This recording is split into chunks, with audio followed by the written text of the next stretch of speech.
on se retrouve aujourd'hui. Je vais faire un petit peu le point sur à la fois les lectures que j'ai terminées, celles que je commence. Et donc, je crois que c'est la 11e session du vlog là aujourd'hui. Nous sommes le dernier jour de juin 2023, le 30 juin 2023.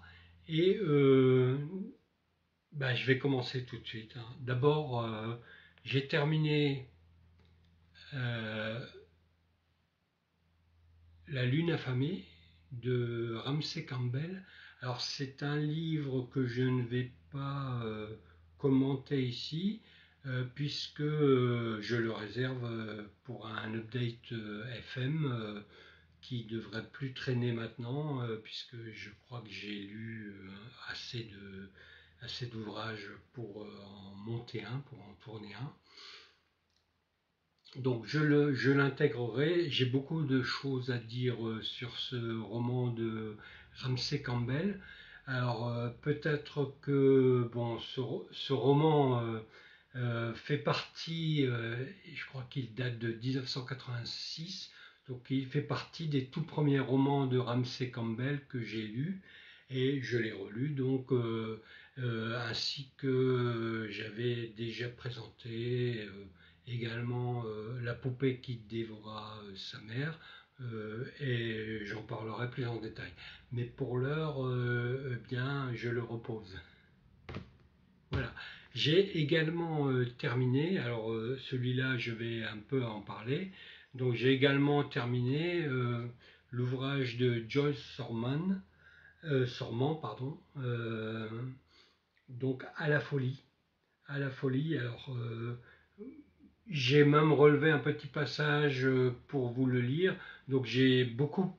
Alors, on ne peut pas vraiment dire que c'est un roman. Donc je vous rappelle la procédure qu'elle a suivie.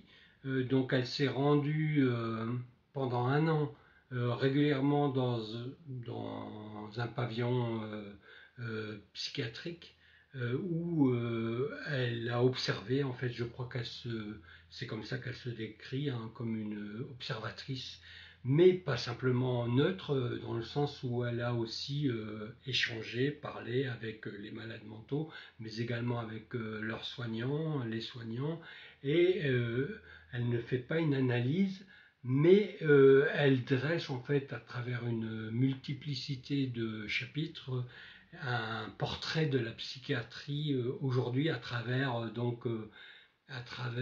ses observations et ce qu'elle va en écrire. Donc ces tout petits chapitres, à chaque fois, elle parle soit d'un malade, soit d'un soignant, et bien sûr tous les noms sont remplacés, hein, ce ne sont pas les véritables noms, mais donc de là il ressort une certaine image de la folie, et en particulier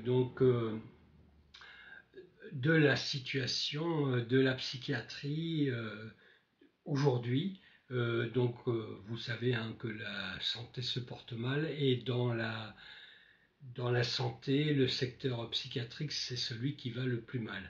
Alors je vais tout de suite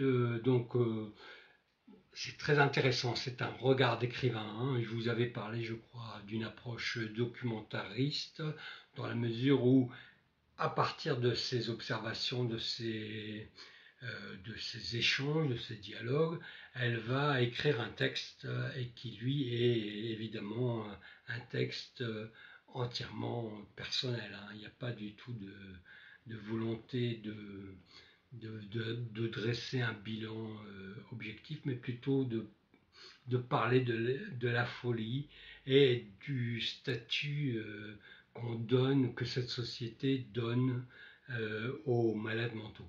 Alors je vais vous lire, c'est à la fin, hein, un tout petit passage.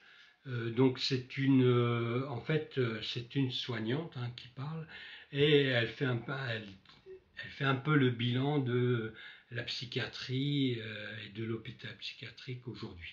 Alors c'est court, je vais vous lire une toute petite partie. Donc elle dit: l'époque, en parlant d'aujourd'hui bien sûr, est sombre. Alors elle se fait appeler Daniel Le. Daniel Le, évidemment c'est un pseudo, hein. Donc je reprends. L'époque est sombre pour la psychiatrie française et Daniel, la psychologue, envisage l'avenir avec inquiétude mais résignation. Elle revient sans cesse sur ce qu'elle nomme un coup d'État, la prise de pouvoir de l'administration. Alors bon, je ne vais pas vous raconter tout ça parce que vous avez certainement entendu parler de ça. Et donc cette prise de pouvoir, ce coup d'État de l'administration, voilà comment il se caractérise et comment il apparaît dans la psychiatrie. Alors je termine mon paragraphe là. Donc elle revient sans cesse sur ce qu'elle nomme un coup d'État, la prise de pouvoir de l'administration, la réduction du soin à l'exécution de protocoles, évaluer votre douleur psychique sur une échelle de 1 à 10, et on va mettre en œuvre ce qu'elle appelle la médecine machinique, la restriction des marges de manœuvre, de toute liberté d'expérimenter et le dégoût du travail qui gagne. On dit que les protocoles ont été mis en place pour faire des économies, mais elles ont bon dos, les économies. Pour moi, c'est tout un esprit maléfique, du sadisme, une passion pour l'ordre. Je m'arrêterai là. Donc voilà, c'est un peu un bilan de soignants sur l'état de la psychiatrie aujourd'hui. Et a priori, ça ne devrait pas non plus s'améliorer. Ce livre, comme je vous l'avais dit, hein, c'est le deuxième livre de Joyce Sorman que je lis. Et franchement, j'ai beaucoup apprécié. Il est très accessible. Très simple à lire dans la mesure où ce n'est pas quelqu'un qui va entrer dans une terminologie très technique, etc. Donc ça reste quand même un langage, et puis en plus c'est le langage des gens qui parlent, qu'ils soient malades ou soignants. Hein. Donc c'est vraiment très intéressant, et surtout ça donne un point de vue comment dire, intérieur, quoi. C'est pas du tout une vision extérieure, c'est vraiment à la fois comment les malades mentaux, bon, elle préfère dire même les fous, comment les fous vivent leur folie, comment cette folie est perçue par l'institution, mais aussi par les soignants, et on comprend en lisant ça que finalement eh bien, définir la folie comme ça a été fait hein, pour ce traitement administratif. Vous savez sans doute qu'il existe une grille extrêmement précise qui a été mise au point il y a quelques décennies, après la Seconde Guerre mondiale, et qui permet de cerner en fonction de tel ou tel symptôme, c'est telle maladie, donc c'est tel traitement. Et c'est cette grille qui est appliquée, hein, c'est ce qui est appelé là ce coup d'État maintenant qui est mis en œuvre depuis un certain nombre d'années. Voilà, moi bon, je sais, ça va être les vacances, peut-être qu'il y a tellement de choses folles qui sont en train de se passer un peu partout. Peut-être que vous n'avez pas envie d'en avoir un peu plus avec la folie, mais sachez que justement le regard qu'une société porte sur ces fous est également extrêmement symptomatique de l'orientation globale, donc elle parle de globalisation hein, globale du traitement, donc des déviants, de ceux qui ne pensent pas comme ils devraient penser selon l'ordre établi. Et la folie, donc, apparaît comme un chemin de traverse qui ne bien sûr qui n'entre pas du tout dans les cadres de la société, et que la société essaye de cadrer, contenir par ce qu'on appelle encore des camisoles chimiques et l'enfermement dans des pavillons spécifiques des gens qui sont trop problématiques ou qui ont beaucoup de mal à gérer leur folie. Donc moi je vous invite, même si c'est effectivement bientôt les vacances, etc., je vous invite juste à lire ce genre de choses parce que ça vous permet aussi de ne pas oublier, de ne pas oublier un certain nombre, parce que les fous, autant avant, ils pouvaient être valorisés, entre guillemets, dans le sens où par exemple, quand on parlait, je sais pas, des idiots du village, ou voilà, c'était des gens un peu spéciaux, mais on les aimait bien et on parlait avec eux et ils étaient en liberté, ils étaient donc libres de leur mouvement, et tout cela est terminé avec, avec ce système. Bon, donc, eh bien, écoutez, voilà pour À la folie. Moi, j'ai beaucoup apprécié, hein, de toute façon, ce petit texte, ce court texte, hein, et en plus, il est assez court, je crois qu'il fait 280 pages, 280 pages. Donc, c'est une lecture facile, les chapitres sont courts, c'est intéressant et ça permet de découvrir en fait ce genre de choses, c'est-à-dire la vie au sein d'une unité psychiatrique, chose qu'on voit pas souvent en fait, hein, puisqu'on entend surtout le discours médical et le discours officiel sur la folie. Voilà. Bon, alors oui, avant de terminer, donc du coup j'ai terminé ces deux livres et j'en entame évidemment d'autres. Le premier que j'ai commencé, alors là c'est un personnage qui m'intéressait énormément depuis très très longtemps. C'est le personnage Ulysse, célèbre, hein, évidemment, le héros de l'Odyssée, et aussi d'une certaine manière de la guerre de Troie. Donc je lis. Alors j'ai commencé. J'aurais peut-être pas dû enlever mon marque-page parce que du coup je ne sais plus à quelle page j'étais, mais j'étais pas loin, hein. J'étais au tout début, je crois vers les 20-25 pages. Je l'ai retrouvé. Donc j'ai commencé ce livre, alors qui s'intitule Le roman d'Ulysse, et donc de Simone Berthier, donc c'est au livre de poche. Et le principe de départ, c'est en fait, on se situe, l'action commence 4 ans après le retour d'Ulysse à Ithaque. Et donc, bien, voilà, il a retrouvé son pouvoir de roi, etc. Donc, il a retrouvé en fait son statut d'avant la guerre de Troie. Et on va voir ce qui se passe après son retour à Ithaque. Je crois que donc la guerre de Troie, ça a duré 10 ans. Et son voyage de retour, donc l'Odyssée, hein, ça a duré également 10 ans.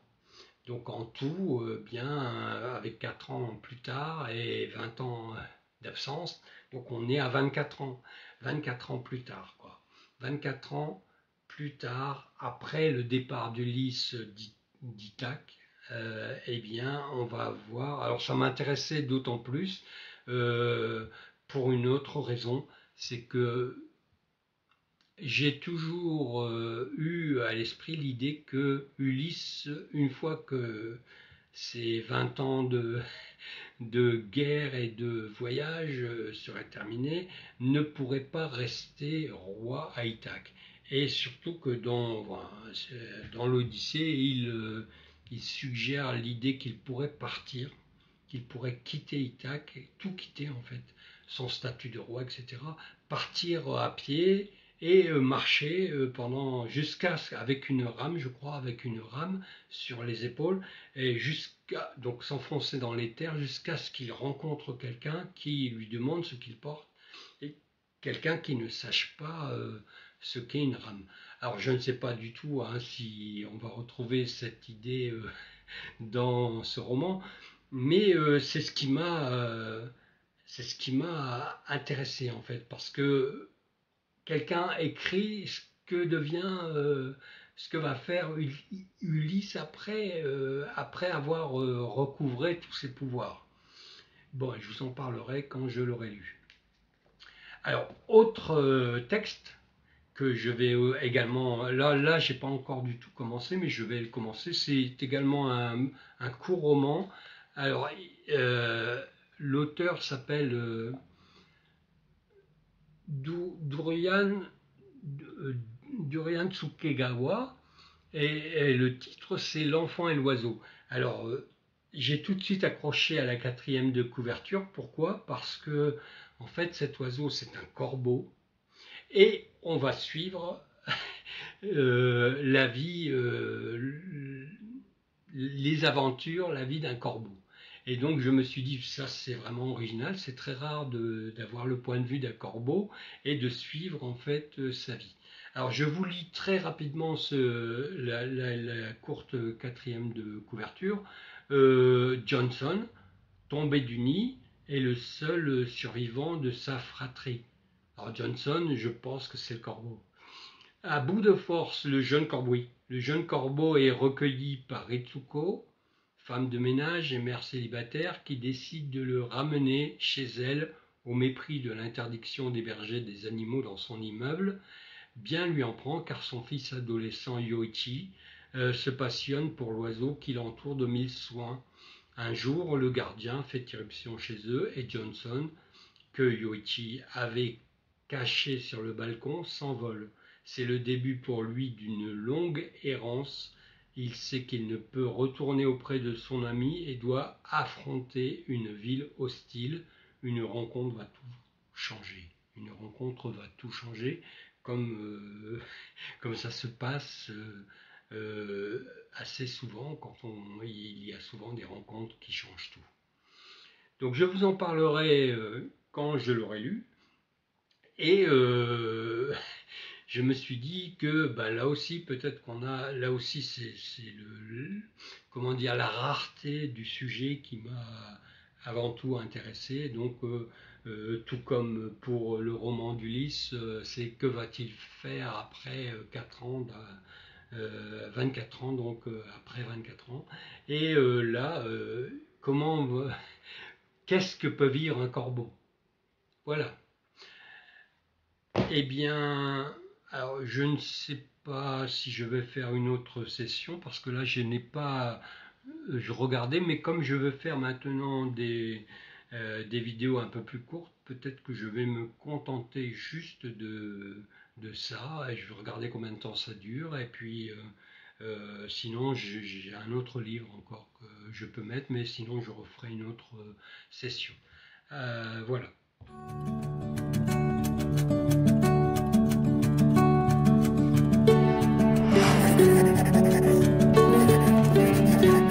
Tous mes sièges sont occupés. Eh bien, pour Satya, je vais devoir lui demander de partir parce que j'ai besoin de m'asseoir pour pouvoir dérocher. Satya. Satya. Elle ne bouge pas. Allez, Satya, je m'assieds. Oui. Elle est contente. Mmh. Bon. Est-ce que tu vas me laisser... Est-ce que tu vas me laisser la place?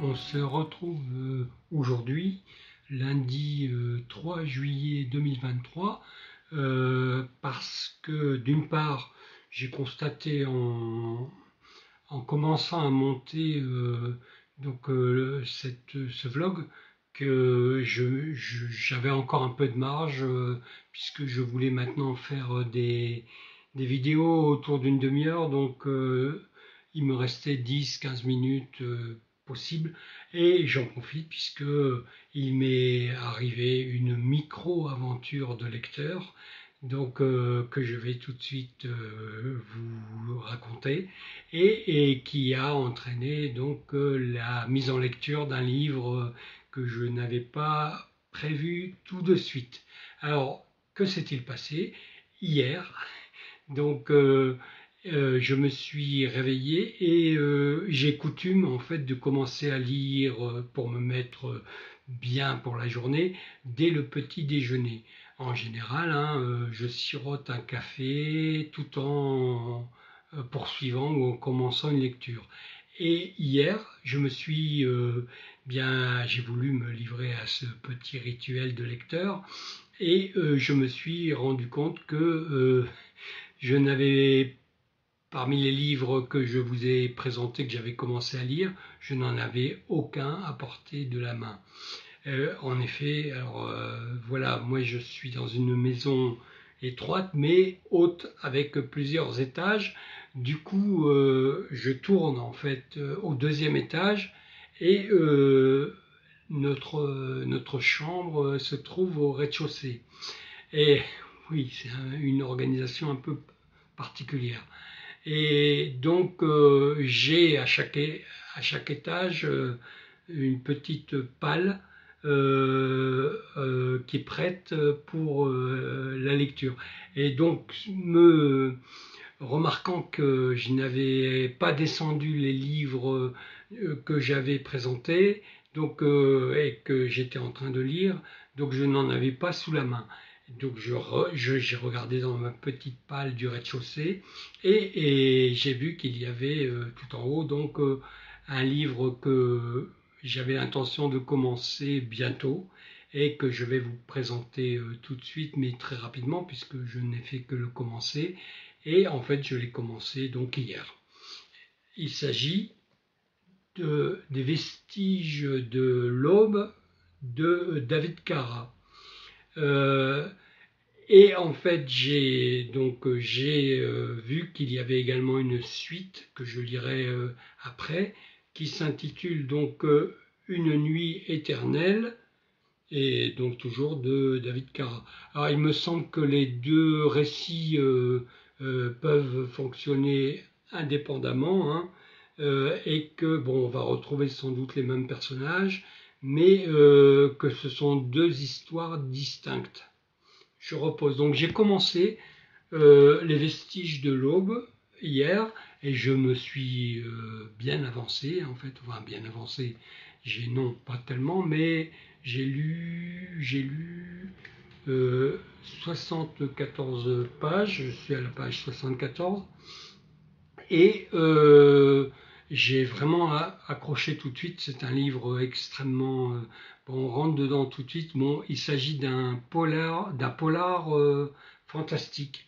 Alors, ce que j'en sais pour le moment, c'est que, évidemment, comme dans tous les polars, on va commencer de manière traditionnelle par un crime, par un meurtre. Et donc, nous allons suivre l'enquête de la police. Alors, a priori, les enquêteurs ne savent pas s'il s'agit d'un tueur en série ou d'une forme de contrat. Donc, étant donné la manière dont sont perpétrés ces crimes, donc on va avoir un enquêteur, un policier qui est chargé de l'enquête, qui s'appelle alors, je n'ai pas noté son nom, mais il est à l'arrière, je crois. Oui, il s'appelle Barry Donovan. Donc, d'une part, on a ce Barry Donovan qui est policier et qui va enquêter sur cette série de crimes.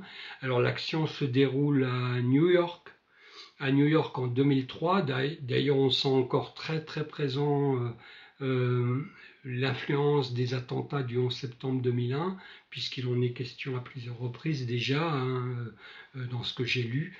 Et donc on va avoir ce personnage de Barry Donovan. C'est un personnage assez solitaire et qui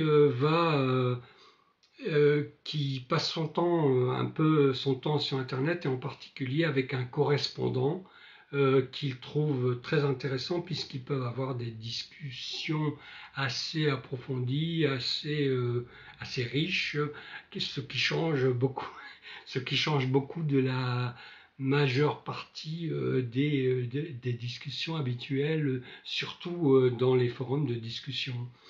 Donc il va sur ces forums de discussion et parallèlement à ça, donc on a un autre personnage, alors son prénom c'est Werner, Werner. Son nom complet, alors si je le retrouve, je crois qu'il le donne. Alors si je le retrouve tout de suite, je vous le donne, mais sinon on va continuer. Je me souviens de son prénom, c'est Werner. Et son nom,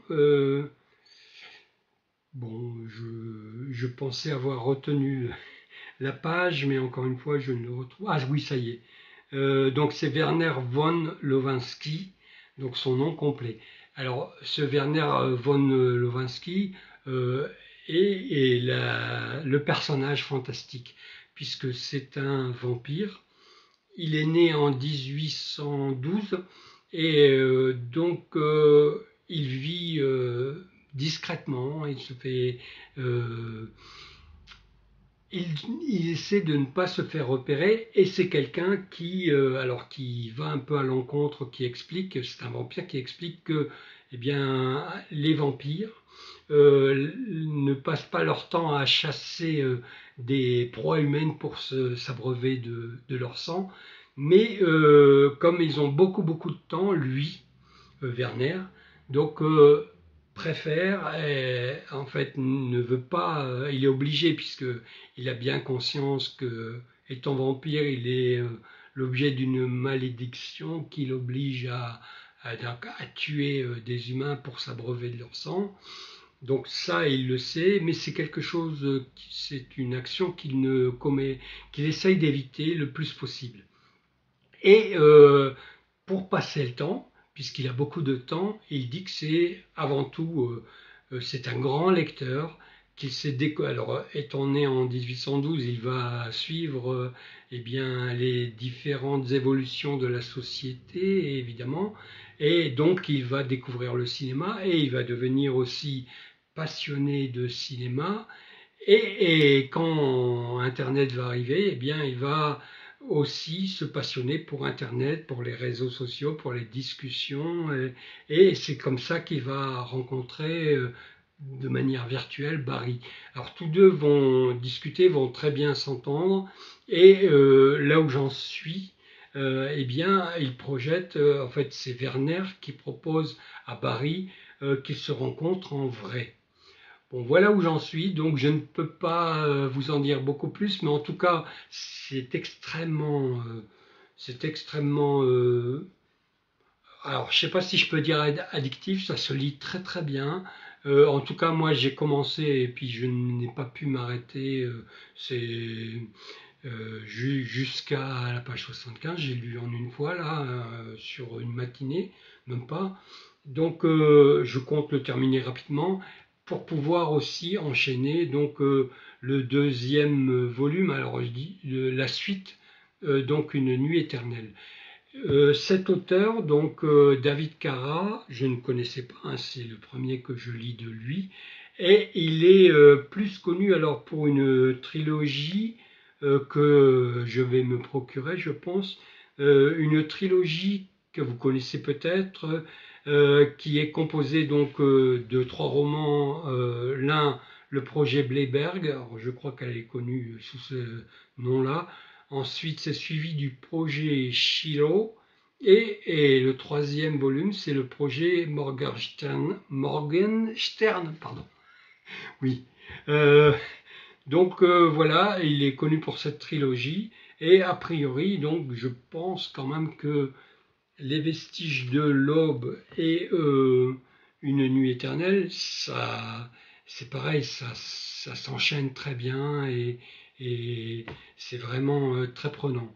Donc ça se lit très bien. Alors je dirais pas que c'est forcément une lecture idéale quand on part en vacances, parce qu'il faut quand même aimer le polar. Et jusqu'à présent, dans ce que j'ai lu, on suit quand même les codes habituels du polar, hein. Donc, comme je vous le disais, hein, on commence par un crime, c'est suivi d'une enquête, mais il y a cette dimension qui vient s'immiscer, hein, dans le récit, dans le polar lui-même, cette dimension fantastique où l'enquêteur, le policier, rencontre et au point où j'en suis, c'est encore virtuel, rencontre un vampire. Mais bien sûr, il ne sait pas que c'est un vampire. Voilà, donc je voulais juste intervenir pour vous préciser cela. Et du coup, c'est ce roman-là que je vous présenterai dès que je l'ai terminé. Et j'enchaînerai immédiatement avec Une nuit éternelle, puisque les deux vont ensemble. À bientôt.